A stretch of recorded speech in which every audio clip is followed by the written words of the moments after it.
Well, for my late husband, I have inherited this mug, which he inherited from his late first wife, which she inherited from her father. Wow. It must be 65 years old or over, but still looks young and still has got its aesthetic value. And in spite of its chipped lid, in my heart it holds a huge sentimental value. Only water this mug can serve. So no coffee or tea for fear of being stained. It's not any mug. It's Farida's mug. It's my mug. Oh, that's beautiful.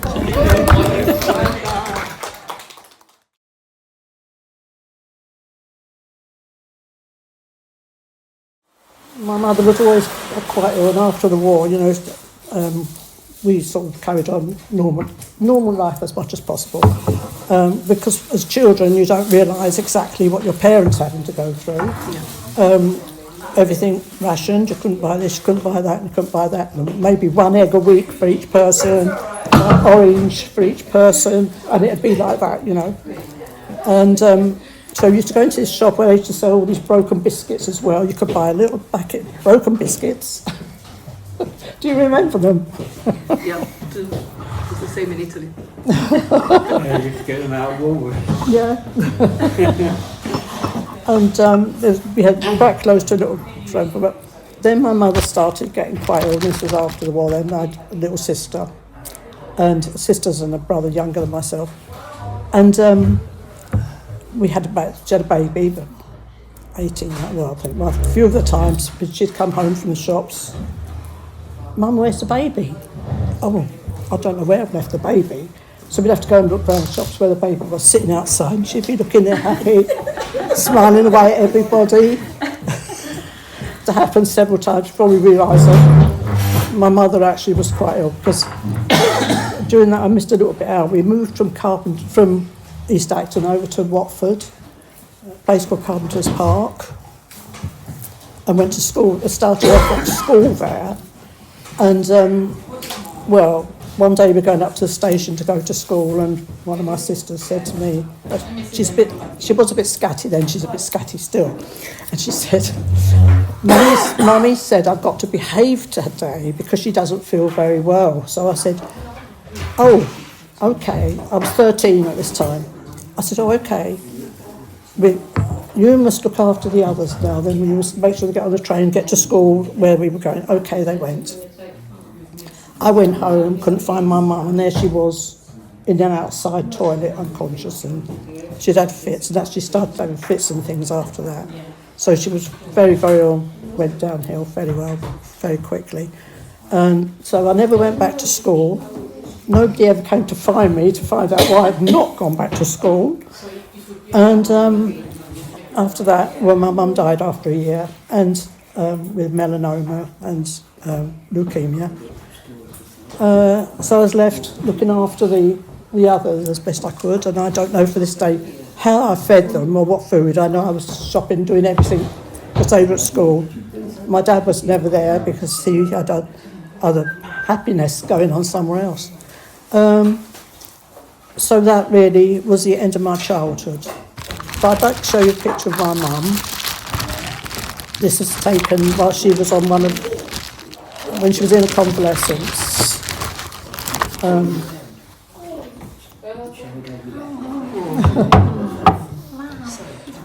And she was 39 and 2 weeks when she died.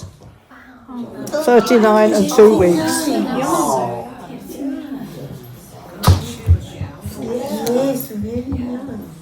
So she had 6 children. 6 children she had.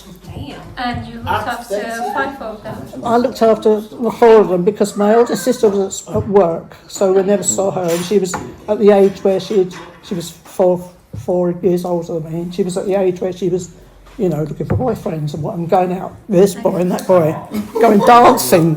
I've got 2 little things I've got of hers, which I just well, I'm saying too, there's a little pair of earrings in there. There's a little tiny brooch and, sorry, I'm really shaky. Yeah, and that's a little brooch, but there's got a little, donkey. I think my dad brought those home from wherever he was in the world, and they're so... They belong to your mum as well. These belong to my mother. They're really pretty. It's a little donkey coach, but it's so soft and pliable. I'm frightened to let it go to anywhere to be mended or anything.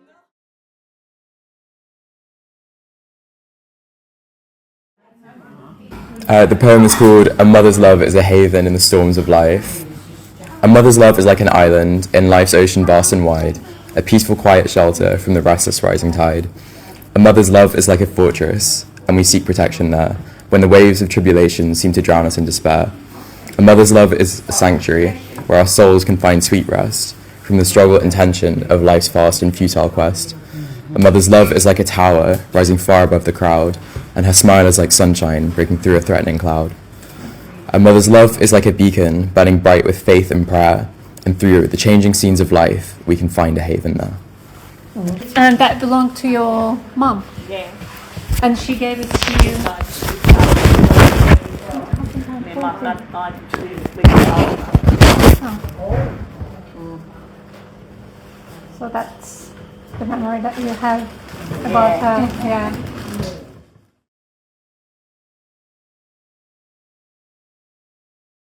Not necessarily like a memory, but okay, I just remember this funny story. When I was just back in my country, and like, cause we used to go like in boarding school, like since you were like, I went to boarding school since I was like 7 years. Yeah. And like this one, but I used to, whenever I came from boarding school, I used to come home, and I didn't move much. I was just like at home, and I didn't go out much alone, unless like Sunday for church or something. Yeah, but I didn't go much. I didn't go out a lot. But then this one time, so my dad was not around, so he used to always take me to boarding school. So one time he wasn't around to take me, so my sister was gonna take me to school, my big sister. But then we used like a motorcycle, then a taxi to go to school that time, and like I didn't. So my sister put me on a motorcycle and some of my things. And I was going, but I didn't know where I was going. But my sister forgot to tell the motorcycle man where we were going. So we reached somewhere and stopped, and he was asking me, like, do I know anyone's number, or that we can call them? And I didn't know anyone's number. No. And I was just stuck on the road with the motorcycle man because they hadn't yet paid him, so he had to wait. Still, my sister didn't know where we were, and she was looking for me. So then I remembered there's a book I had. I just remember this book that I used to write like some stuff, and when I was checking it and I saw the number, that's what helped me, and I called someone. But I was lost in the country and I didn't know where I was. Where was this? Which country? Uganda. Oh, right. And then how long were you with us? Like, I don't know, when I was 13. Yeah. So how far were you from home then? Like, I don't even know where I was. even now, I don't know. Okay, but lucky you found the number. Yeah, luckily I had written it somewhere. Do you still have the book that you wrote with numbers in? I don't know where it is. Don't worry. But I know it's back in my country, but I just don't know where it is. Somewhere. Yeah, somewhere.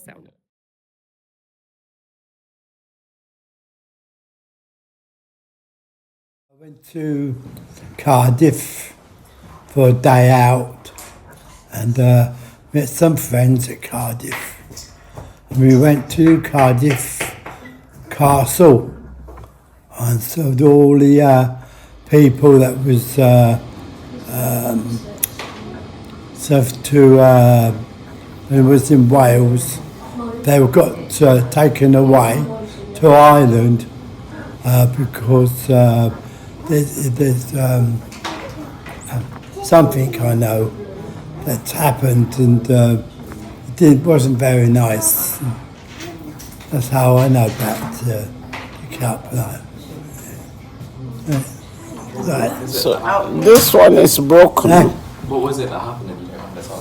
Well, a lot of them was taken away. The northern Normandy took over the Welsh section, and they all went to Ireland, and they was put to death and things like that. There was a gabbed up. Wasn't very good, but that's what happened.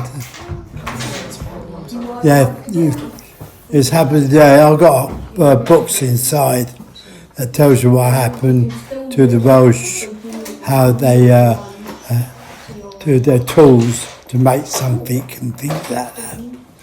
It's very good. I've got a couple of books. I'll show you the 2 books that I got. And some was went to school, and some of them went to other countries. And there's one in Italy where they like the Welsh so much that some of them has come to Wales, and some of Wales has gone to Italy. Yeah. And it seems to be quite a good place to go to make friends and all that. That's So what's it doing World War II? No, nothing to do with war. Long before you were born.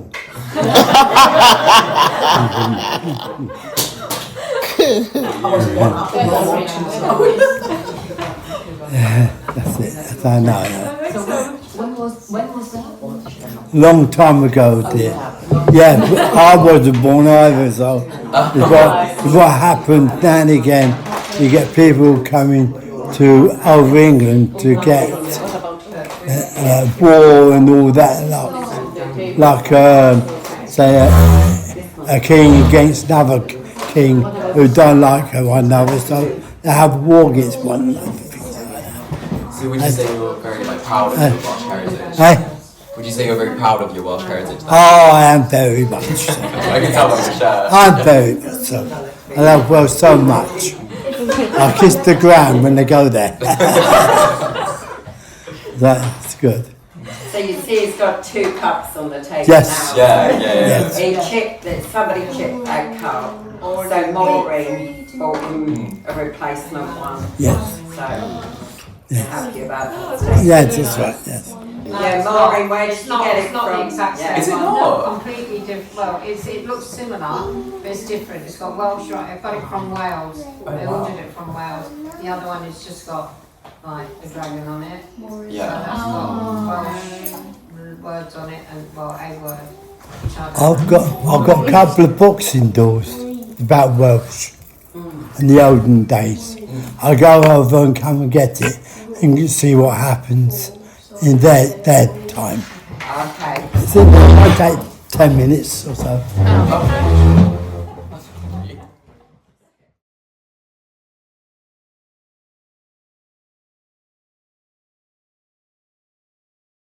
My husband and myself went for Sorry, a when was holiday it? in India, Six. so long before, even 40 years, 30 years ago.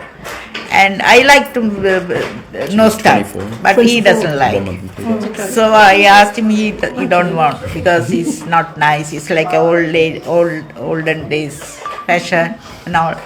So I was thinking, I want to do, buy it. So when he fly here to London, I went to Sri Lanka. So after that I went to the shop and bought it and did it. So still it's with me and I can remember the scene. So what happened when you saw it after? After he didn't, because he didn't tell anything. It's done. Nothing to do. Yeah. And you have it for 40 years now? Yeah, it's the same 40 one. years. When I think this, I can remember, yes. Yeah. What was like the reason behind you doing it? You just wanted to do it? He wouldn't. Yeah, it just felt like it. Some dress they doesn't like, some they don't like. You know? It's your rebellious.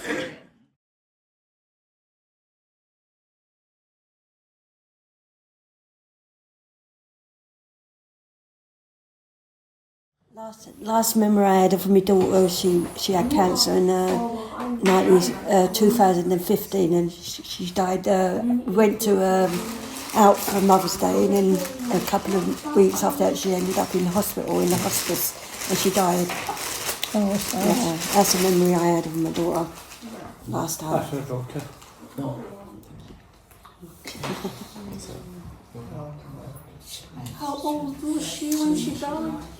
Pardon? How old was she when she 30, died? 34. 34. Is she your She- only child? Yeah, she was the only one I had. What was she like? Beautiful. Only. What was she like? Pardon? What was she like? Oh, she was good. She liked any. She made friends easy. She was a good person. Yeah. Yeah.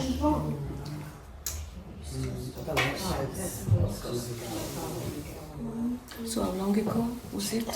2015 she died. 2015. And then earlier you said it was cancer, wasn't it? Yeah, she died of ovarian cancer. Women's cancer. Must have been hard. It must have been hard. Yeah, it was hard for us, yeah. But you said it was Mother's Day in 2015. Yeah, I went so to a restaurant with her Yeah. for the last time. That's the last Yeah. time I had memories. So yeah, tomorrow 11 years ago, I think. Yeah, about 11 years ago, yeah. So where was that restaurant that you Pardon? went? Do you still go to that restaurant that you went with her? Yeah, I went in Kingston it was. Kingston. Yeah.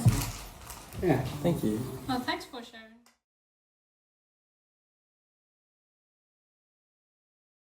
It's about my childhood. When I was young, we never used to have a lot of money. You know, my parents. And so we used to live on our wits a lot, where we used to steal stuff. Like we used to nick mopeds, strip them down, and sell the parts to get a little bit of pocket money.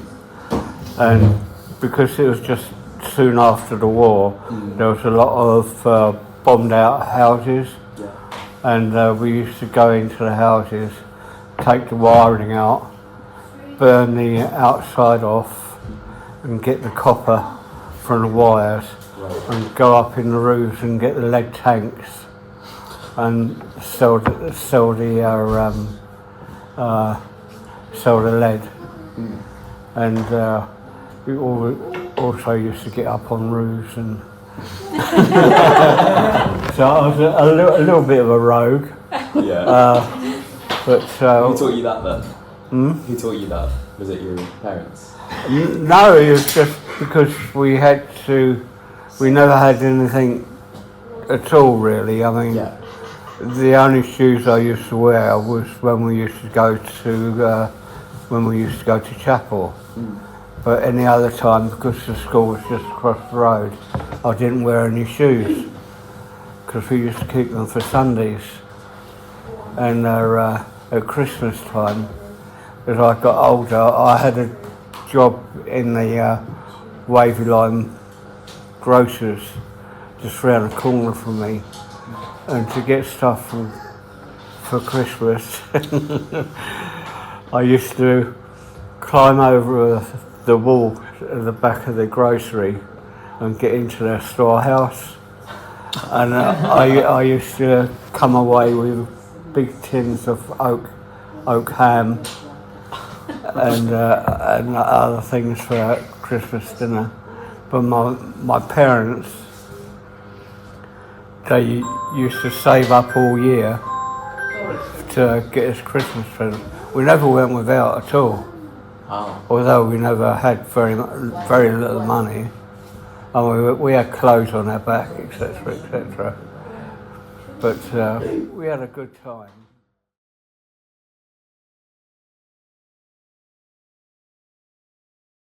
The little mum, my daughter carved it when she was at Cub Scouts, and so she was away for a week with Cub Scouts, and she made that and brought it back to me, and I've kept it for that. She was about 7, so you're talking, she's 34 now, so 27 years. Wow. I hold on to that as another little object that she's purchased.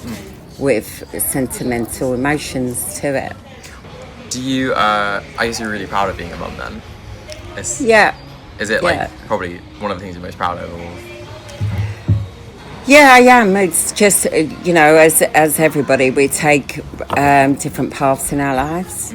And so my daughter has been down wrong paths and then come back on down the right path. And then, So, different times it means different meanings. When I look at it, you look at it differently with what's going on in the world at that time. Yeah. Does that make sense? Yeah. I wanted to share it.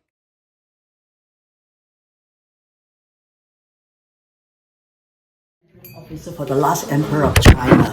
Towards the end of the Qin dynasty, there was so much trouble in China. Decided to send his son to South Asia to start a new life.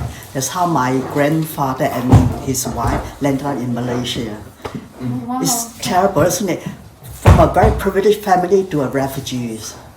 But they managed to survive. Luckily, his father gave him some of money to start a new life in Malaysia, so he was quite all right. So when did you move to Malaysia? When was that? I was born in Malaysia. Okay, okay. I was born in 1949, a long time ago. Wow. And I came to England to do nursing, and then I went to college to study. I like it so much. I stay here. I actually worked in New York and San Francisco before, and Singapore. But London has more things to see and to do than any other city. Europe is much nicer than America. And my great-grandfather was a Mandarin officer for the last emperor of China.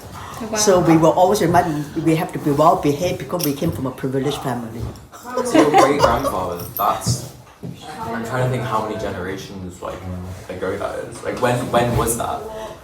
Towards the end of the Qin dynasty, it was in the 18 something. It was in the 18 something, a long time ago. Okay, wow. Yeah. Really? Yeah. Amazing. Thank you so much. I went back to China, but I didn't know to have the address. I would love to visit my ancestor addresses at home. Wow. Imagine from a very privileged family, my grandparents, they become refugees. Oh, so sad. But you said they weren't doing that bad. Yeah. I mean, Come on. because their father gave them a sum of money to start a new life in South Asia. So thank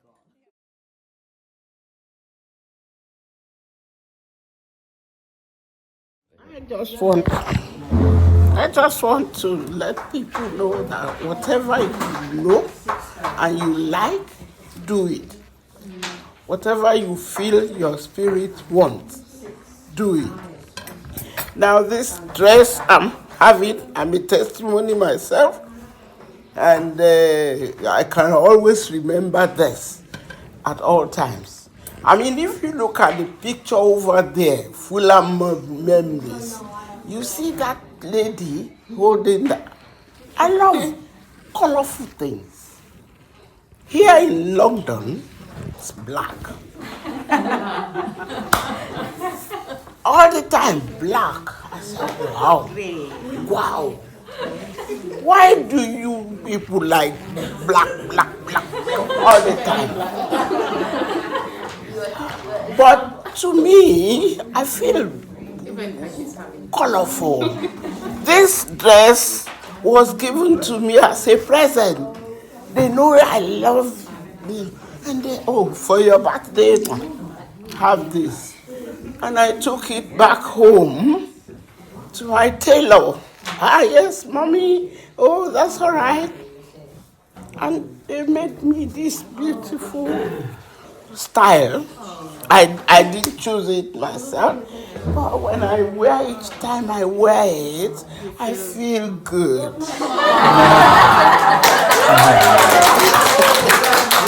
So that is why I always, sometimes I just put it on. You can see that lady, I always like, colorful things. People here would have noted that she's always with colorful. And that is true. If you look into my room, if you look pictures in my home, you will see that, why is she like this? But that is whatever you are, whoever you are, just be cheerful and make yourself happy. And I pray and I believe that if you do, you will enjoy yourself. That is my stay.